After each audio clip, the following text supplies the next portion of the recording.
उत्तर प्रदेश की एक महिला सिपाही होती है। महिला सिपाही की नई पोस्टिंग वह जाकर मौके पर उत्तर प्रदेश की जो राजधानी होती है लखनऊ में हो जाती है। वह महिला सिपाही अपनी पोस्टिंग की बहुत खुश हो जाती है, इतनी खुश हो जाती है कि अपनी रोज़ ड्यूटी अपने टाइम से पहुंच जाती है। लेकिन एक दिन उनके साथ कुछ ऐसा हो जाता है कि जिसके कानों में खबर पहुंचता है कि आखिर महिला सिपाही के साथ कैसे हो गया। वह भी सोचने पर एकदम मजबूर सा हो जाता है। आखिर क्या था इस घटना में क्या हुआ, इस घटना की आप जो सच्चाई है आज जानेंगे तो एकदम सोचने पर भी आप भी मजबूर हो जाएंगे। दोस्तों नमस्कार, मैं प्रदीप कुमार आपको इस टेढ़ी बात चैनल पे मैं स्वागत करता हूं। दोस्तों आज की यह जो सच्ची घटना है, यह घटना सुनाने से पहले मैं आपसे एक छोटा सा रिक्वेस्ट करता हूं, क्योंकि आप अगर इस चैनल पर नए आए हुए और पहली बार आए हुए तो एक बार जाकर आप इस वीडियो को आप लास्ट तक ज़रूर देखिएगा, जिससे हम आपके बहुत आभारी रहेंगे। दोस्तों आज की यह जो घटना है, यह घटना है उत्तर प्रदेश और उत्तर प्रदेश की राजधानी है लखनऊ। मैं बात कर रहा हूँ 13 फरवरी 2022 का ही दिन होता है। तो उस समय एक महिला सिपाही होते हैं जो उत्तर प्रदेश पुलिस में होते हैं। उनकी जो पहली पोस्टिंग होती है 12 बंके से होती है, लेकिन कुछ दिन पहले जो होता है लखनऊ में अपनी ज्वाइनिंग लेते हैं। और जब लेती हैं तो मौके पर उनका आना जाना रोज़ बन जाता है। लेकिन हाँ, जब 13 फरवरी 2022 का दिन होता है तो उस समय ड्यूटी पर नहीं पहुंचती। लगभग 2 घंटे का वक्त बीत जाता है, लेकिन तब भी जो रुचि सिंह होते हैं जिसकी उम्र 25 साल होती है, अब ड्यूटी पर नहीं पहुंच पाती। तभी जो कांस्टेबल होते हैं वह सोचने लग जाते हैं कि आखिर रुचि सिंह कहाँ गई। तो उस समय कांस्टेबल तुरंत ही रुचि सिंह के मोबाइल नंबर पर कॉल करते हैं। पता लगता है रुचि सिंह का अब जो मोबाइल नंबर होता है मौके पर स्विच ऑफ बता देता है, जिसकी वजह से वहाँ परेशान हो जाते हैं।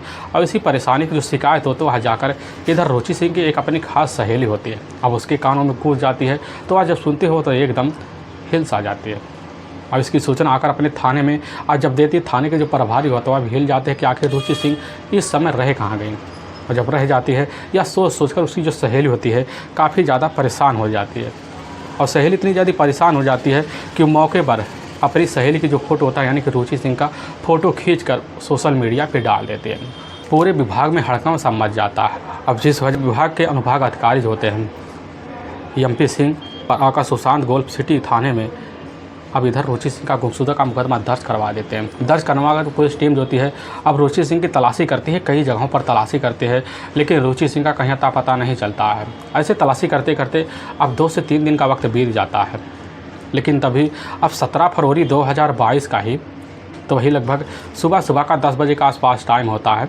तो लखनऊ का जो PGI जो थाना पड़ता है और उसी का एक कल्ली क्षेत्र लगता है। उसी क्षेत्र में ही मौके पर एक माती कॉलोनी पड़ता है। उसी कॉलोनी में एक नाली है, जो नाली काफ़ी तेज़ से बह रहा होता है, लेकिन पास एक नाला होता है। उसी नाले में एक युवती की डेड बॉडी होती है। अब इसकी सूचना जैसे ही PGI थाने को लगती है, PGI थाने की जो पुलिस टीम के जो थाना प्रभारी होते हैं धर्मपाल सिंह अपनी टीम को लेते हैं और उसी समय अब जाकर कल्ली के उसी नाले के पास पहुंचते, देखते भीड़ तो लग चुकी होती है। नाले में देखते हैं डेड बॉडी पड़ी हुई है।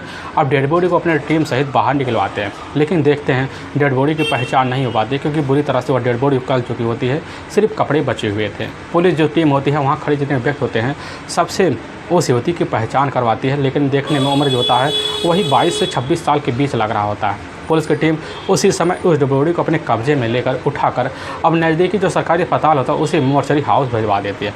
अब इधर थाना प्रभारी धर्मपाल सिंह जो होते हैं तुरंत उस फोटो को खींचकर अपने जितने भी नज़दीकी पुलिस थाने होते हैं अब सब में सर्कुलेट करवा देते, ताकि कहीं भी अगर महिला की गुमशुदा का मुकदमा दर्ज हो या कहीं महिला किसी लापता हो घर से, तो इसकी पता आसपास इलाके में तो लग जाएगा। अब धर्मपाल सिंह भी ये सोचकर तुरंत ही वहाँ घटनास्थल अपने थाने चलाते हैं और अपने हिसाब से जांच पड़ताल करने के लिए, तलाशी करने के लिए मुखबिरों को भी हिदायत दे देते हैं।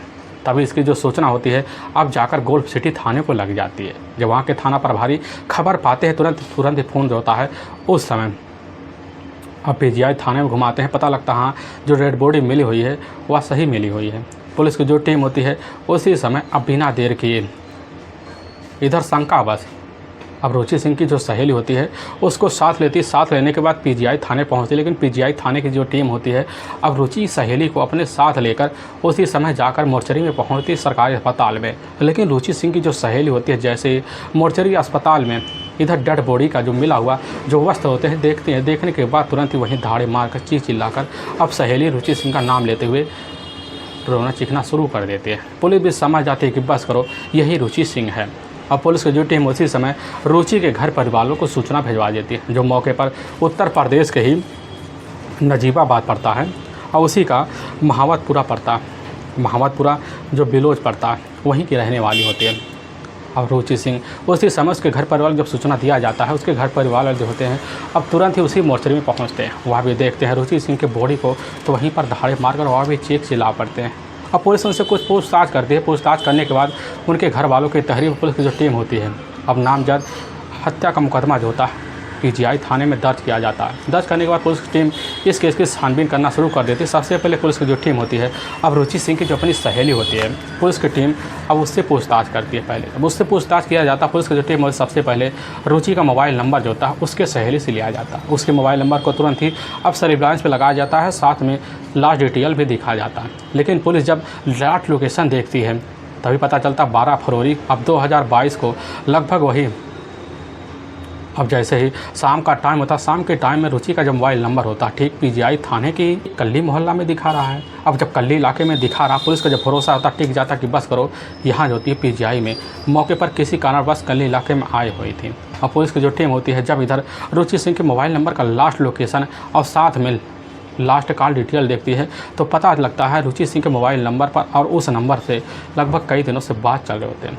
लेकिन जब पता चलता है वह जो रोता है टांग नंबर, वह रॉन्ग नंबर किसी प्रदोष श्रीवास्तव का होता है। लेकिन पुलिस जब जांच पड़ताल करती है पता लगता है वह जो नंबर होता है ठीक प्रतापगढ़ का ही जो रानीगंज पड़ता है, उसी में मौके पर नायब तहसीलदार होते हैं प्रदोष श्रीवास्तव। पुलिस जैसे पता पाने पुलिस जो टीम होती है उसी समय बिना देर किए अब रानीगंज पहुंचती है। और जब रानीगंज पहुंचती है पता लगता है जो टार्जिन हॉस्टल है उसी हॉस्टल में इधर जाकर प्रदोष अपने कुछ परिवार सहित वहाँ रहते हैं। पुलिस की टीम जैसे पता पाती बिना देर किए दरवाजे पर पहुँचती है, दरवाज़ा खटखटाती है तो वहाँ पर जो होते प्रदोष वो दरवाज़े को खोलती है। पुलिस उनसे बिना कुछ पूछताछ किए उनको अपने कस्टडी में लेती है और थाने में जो होता पीजीआई ले आती है। पुलिस की टीम अब जैसे ही प्रदोष से पूछताछ शुरू कर देती है, प्रदोष पुलिस के सामने अब ज़्यादा देर टिक नहीं पाता और तुरंत ही रुचि सिंह की हत्या का जुल्म जो होता है बड़ी आसानी से कबूल कर लेता है। लेकिन पुलिस के सामने इधर अपने ही साथ 2 नाम और ले लेता है। प्रदोष श्रीवास्तव की अपनी एक पत्नी होती है प्रगति, जो मौके पर अब प्रयागराज में रह रही होती है। लेकिन उसका एक खास एक जिगरी दोस्त होता है अब नामवर सिंह। अब नामवर सिंह जो होता है ठीक उसी कल्ली इलाके का ही रहने वाला होता है। अब पुलिस की टीम जैसे ही पता पाती तो कल्ली इलाके में जाती है और वहीं पर जाकर अब नामवर सिंह को अपने कस्टडी में लेती है और साथ में प्रगति को भी प्रयागराज से गिरफ्तार कर लिया जाता है। लेकिन पुलिस जैसे ही प्रगति को और साथ में नामवर सिंह को पुलिस थाने में लाया जाता है, नामवर सिंह और प्रगति जैसे ही अपने सामने इधर जाकर अब प्रदोष को पाते हैं।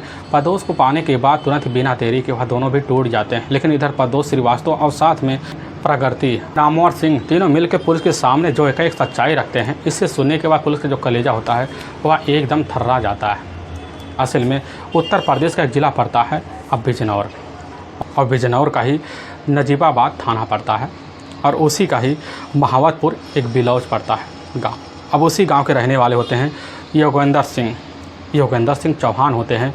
उनकी अपनी पत्नी होती है अब रानी देवी। योगेंद्र सिंह चौहान के अब टोटल 4 बच्चे होते हैं। लेकिन जो दूसरे नंबर की बेटी होती है वह रुचि सिंह होती है।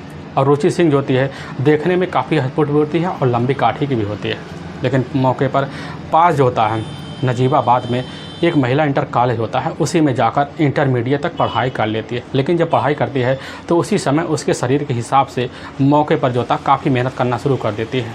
रुचि सिंह की एक अपनी ख्वाहिश होती है कि हम जो होता है कितना भी कष्ट करना पड़े तो उन सबको बाधाओं को पार कर हम किसी ना तरह पुलिस भर्ती में ज़रूर जाएंगे। और रुचि का जो ख्वाब होता है जल्द पूरा होने के काबिल हो जाता है। और रुचि अपने हिसाब से काफ़ी मेहनत करती है, उसका जो मेहनत होता है जल्द से जल्द अब रंग भी ला लेता है। जो होता है उसका जो सलेक्शन होता है वह सलेक्शन मौके पर जाकर उत्तर प्रदेश पुलिस में हो जाता है। लेकिन तभी उसकी जो ट्रेनिंग होती है अब ट्रेनिंग जाकर अपने ही इलाके में हो जाता है। लेकिन तभी उसी इलाके में जब ट्रेनिंग करने लग जाती है तो ट्रेनिंग में एक और व्यक्ति आया हुआ था, वह इसका एक अपना करीबी होता है अब नीरज सिंह जो था मौके पर बरेली का ही रहने वाला होता है, जो अभी कांस्टेबल की तैयारी करने के लिए ट्रेनिंग पे आया हुआ था। अब नीरज की जो नज़र होती है जैसे अब रुचि सिंह के ऊपर पहुंचती है तो रुचि सिंह के ऊपर पहुंचने के बाद इधर रुचि को देखकर एक ही नज़र में नीरज दीवाना हो जाता है।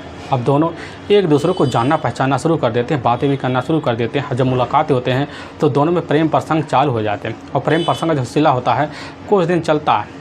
लेकिन उसी बीच नीरज सिंह और साथ में रुचि दोनों मिलकर अब शादी का फैसला ले लेते हैं। लेकिन जब फैसला लेते हैं तो इसी बीच घर वाले जो होते हैं जब पता पाते हैं तो इधर रुचि के जो अपने माता पिता होते हैं वह जाकर एकदम खिलाफ हो जाते हैं। अब योगेंद्र सिंह जब खिलाफ हो जाते हैं अपनी बेटी को काफ़ी समझाते बुझाते हैं, लेकिन रुचि जो होती है वो अपने हिसाब से अपनी ज़िंदगी बिताने के लिए अपना फैसला खुद ले लेती है। अपने हिसाब से जाकर खुद अपने एक मंदिर में इधर नीरज सिंह से शादी कर लेती है। अब शादी करने के बाद जो होता है उसी इलाके में पास एक कमरा लेती है और वहीं पर नीरज के साथ रुचि सिंह रहना शुरू कर देती है। ज़िंदगी को काफ़ी खूबसूरत नुमा बना लेती हैं। दोनों अच्छे से बिताना शुरू कर देते हैं। वक्त में कोई मोड़ नहीं आता, लेकिन वक्त तेज़ी से जब भागना शुरू कर देता है इसी बीच नीरज जो होता है अब रुचि के ऊपर काफ़ी कम ध्यान देना शुरू कर देता है। भले ही खूबसूरत थी लेकिन धीरे धीरे अब नीरज के आगे खूबसूरती जो होता है इधर रुचि का फीका होना शुरू हो जाता है। होने की वजह से रुचि के ऊपर काफ़ी कम ध्यान देता है और हर बात पे जो होता है नीरज खुद अब रुचि से झगड़े तक करना शुरू कर देता है। लेकिन तब भी रुचि जो होती है अपने ही पति के साथ मौके पर जिस कमरे में रह रही थी उसी में रह रही होती है। अब इधर रुचि काफ़ी ज़्यादा तंग आ जाती है। जब तंग आ जाती है ज़िंदगी से तो मौके पर अपनी ज़िंदगी को और बेनुका बनाने के लिए वह टाइम पास का सहारा लेती है। अब जैसे शाम का टाइम होता है, शाम के टाइम रात के वक्त जो होता है रुचि अब ज़्यादातर सोशल मीडिया का सहारा लेती। तभी उसी सोशल मीडिया पर फेसबुक जो होता है आईडी होता है उसी आईडी पे जाकर मौके पर एक फ़ाइल पलट के देख रही होती है तो काफ़ी फाइलें आ जाती हैं। उसी फाइलों में एक अच्छा सा खूबसूरत सा प्रोफाइल आ जाता है। लेकिन जब वो रुचि उस प्रोफाइल का नाम पढ़ती है पता लगता है किसी प्रदोष श्रीवास्तव का है, जो असल में इसी उत्तर प्रदेश का ही जो प्रतापगढ़ जिला पड़ता है और उसी का रानीगंज के ही नायब तहसीलदार हैं। रुचि जैसी पता पाती है कि नायब तहसीलदार हैं असल में प्रदोष श्रीवास्तव, तुरंत ही उसी समय फ्रेंड रिक्वेस्ट भेज देती है। अब इधर जैसे ही रिक्वेस्ट पहुंचता है उधर पर दोस्त देखता है तो एकदम खुश हो जाता है, क्योंकि जो प्रोफाइल होता है रुचि का जो लगा होता है देखने में काफ़ी खूबसूरत भी होता है। अब पर दोस्त तुरंत ही उस फ्रेंड रिक्वेस्ट को एक्सेप्ट कर लेता है। एक्सेप्ट करने के बाद इधर रुचि जो होती है अब उसी दिन से चैटिंग के थ्रू बात होना शुरू हो जाता है। लेकिन प्रदोष श्रीवास्तव की अपनी पत्नी होती है प्राकृति, टोटल 2 बच्चे भी होते हैं। लेकिन उस समय जब इधर प्रदोष जो होता है चैटिंग पे बात करना शुरू कर देता है, लेकिन कभी भी अपने विवाहित होने की बात कभी भी चैटिंग पे नहीं रख पाता। इधर यह जान जाती है कि चलो हमारी ज़िंदगी में काफ़ी अच्छा सा दूसरा है पति आने वाला है। अब रुचि जो होती है उसी दिन से चैटिंग पे लग जाती है। अब आए दिन चैटिंग चलना शुरू हो जाता है। अब इधर जो होता है मौके पर रानीगंज से ही जब बात करता था चैटिंग पे तो उसको भी अच्छा नहीं लगता और रुचि भी अपने इलाके में रहकर जहाँ पर पोस्टिंग हुई पड़ी हुई थी वहाँ से जब बात करती तो रानी को भी अच्छा नहीं लगता। तो दोनों मुलाकात करने के लिए अपनी जगह तलाशते हैं और जब तलाशते हैं तो इसी वक्त अच्छे से बीतना शुरू हो जाता है। वक्त तब बढ़ जाता है तब इनके बीच करीबी आने की पूरी तरह से हिदायत बन जाती है। इधर जब भी अब रानीगंज से मौके पर लखनऊ आता तो लखनऊ आने के बाद जो था प्रदोष ज़रूर किसी ना किसी बहाने अब रुचि सिंह के कमरे पर पहुंच जाता। जब पहुंचता तो उसके कमरे पर कम से कम 1-2 दिन टाइम स्पेंड करता और दोनों के बीच रिश्ता भी कायम हो जाता। अब यह सिलसिला बेधड़क चलने लग जाता है। लेकिन जब कभी भी अब रुचि सिंह को मौका मिलता तो रुचि सिंह भी रानीगंज पहुंच जाती और उधर जो था उसके कमरे पर जा धमकती और उसके कमरे पर वह भी रात भर टाइम स्पेंड करती। अब दोनों का इधर वक्त बड़े बेहतर तरीके से बीतना शुरू हो जाता।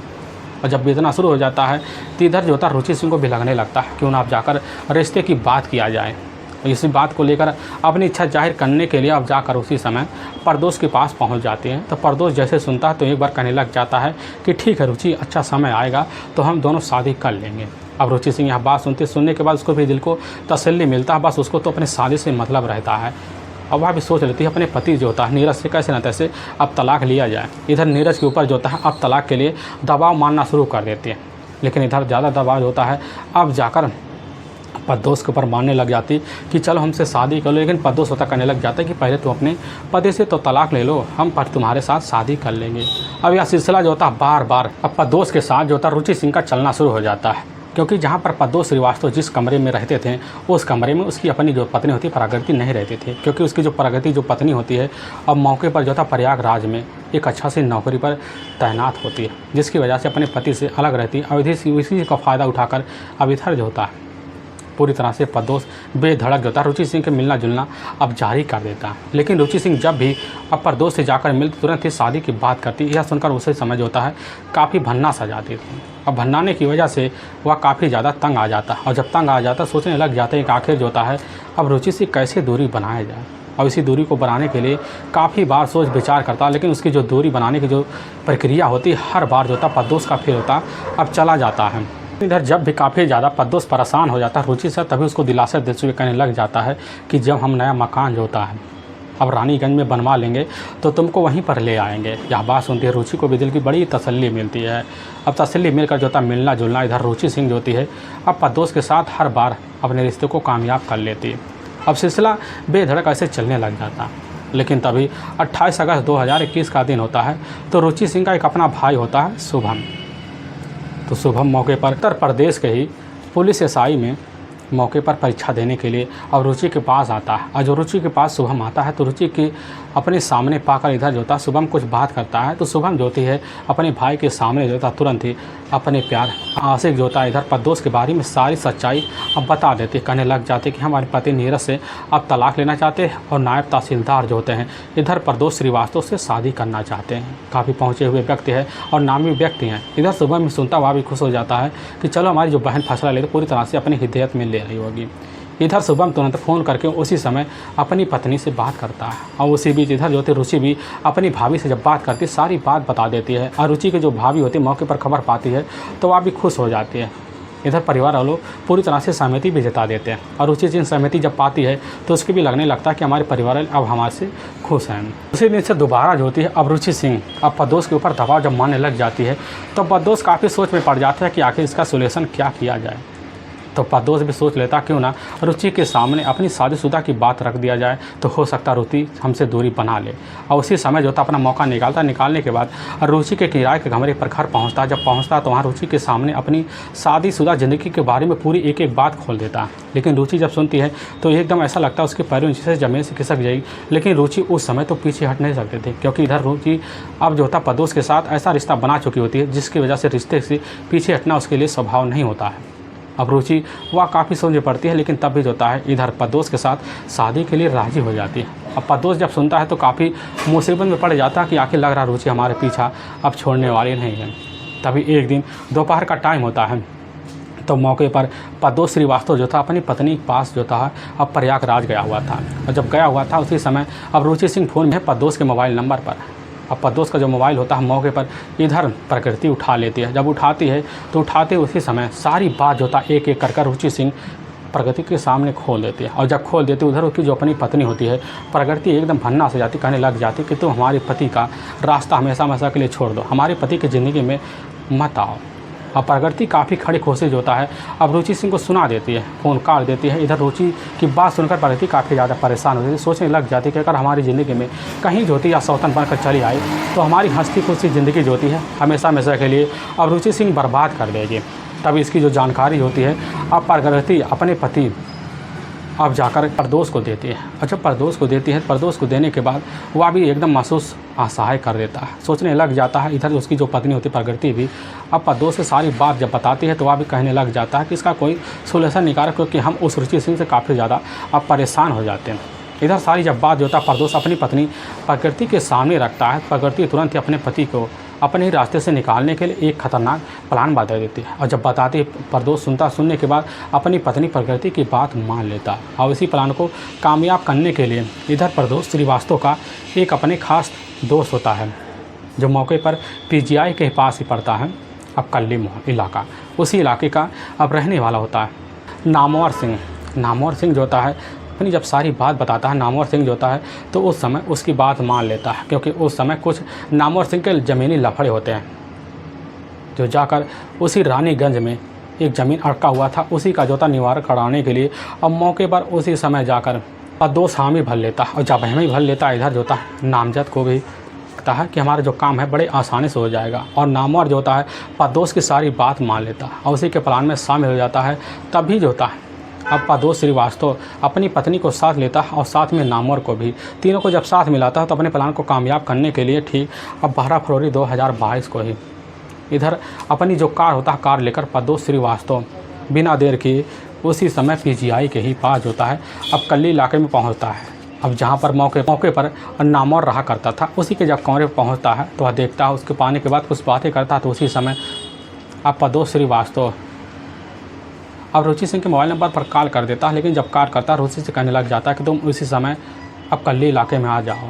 और जैसी आप बात सुनती है तो रुचि तुरंत ही अब तैयार हो जाती है। बिना देर के रुचि सिंह जो होती है अब अर्जुनगंज से ही एक कैब बुक कराती है। कैब बुक कराने के बाद पीजीआई के उसी इलाके में पहुंचती है जहां पर मौके पर अपने ठिकाने पहुंचने के लिए इधर प्रदोष ने बुलाया हुआ था। और रुचि जब पहुंचती है तो रास्ते में भी इधर जाकर प्रदोष और साथ में एक ही कार नामवर मिल जाते हैं। और जैसे रुचि देखती तुरंत ही अपनी गाड़ी खड़ी करती है। वहीं पर उसी कार में जाकर इधर रुचि सिंह बैठ जाती है और कार चलाते चलाते ले जाते हैं। और जब ले जाते हैं इधर कल्ली इलाके में पहुंचते हैं तो वहीं पर रुचि को मौके पर एक गिलास देते हैं जो अनार का जूस होता है। लेकिन उन अनार के जूस में काफ़ी सारी नींद की गोलियाँ मिली होती है। और रुचि सिंह जो था बिना समझे बूझे उस जूस को पी लेती है। और पीने के बाद धीरे धीरे अब रुचि सिंह को नींद आना शुरू हो जाता है। लेकिन जैसे ही रात का सन्नाटा हो जाता, पूरा रास्ता सुनसान हो जाता, तो उसी बीच इधर नामवर और साथ में प्रदोष सिंह दोनों मिलकर एकाएक रुचि का वहीं गला दबाकर हत्या कर देते हैं। पर उसके